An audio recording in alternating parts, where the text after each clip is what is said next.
စကောတင်းကိုတေးစားစာရင်မြေချစေခဲ့တဲ့စင်မြင်းကြီး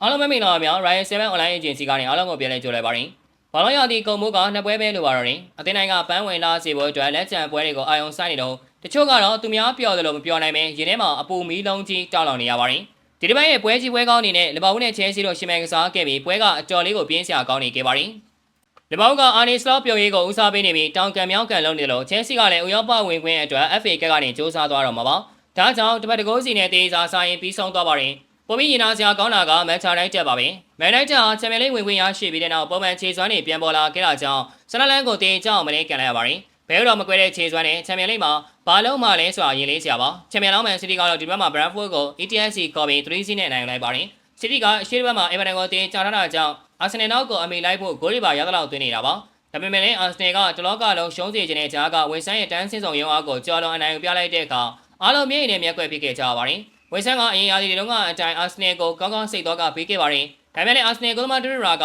ထူးရှယ်လက်စွမ်းပြနေတယ်လို့လီယန်ဒရိုထရော့ဆက်ကလည်းအနိုင်ကိုသွင်းယူပေးခဲ့ပါတယ်။ဒန်လိုကြီးကပါအာဆင်နယ်ဘက်ကိုရင်းနဲ့ဆုံးဖြတ်ချက်ချပေးခဲ့ပြီး115ရေနံအသင်းနဲ့နောက်လိုက်နောက်ပါတွေကိုစိတ်တော့ကရောက်စေခဲ့တာကြောင့်အာဆင်နယ်တို့ဇာတ်ထိတ်ကနေမန်စတီကို9မှတ်အထိဖျက်ထားလိုက်နိုင်ပါတယ်။အာဆင်နယ်တော့ဖလားကန်လိုက်ရင်ဒီလိုကြီးဘယ်လိုဖြစ်သွားမလဲဆိုတာကြိုတွေးမိရင်တော့ရည်စရာကောင်းနေပါတယ်။ကြည့်ရှုပေးခဲ့တာကျေးဇူးတင်ပါတယ်။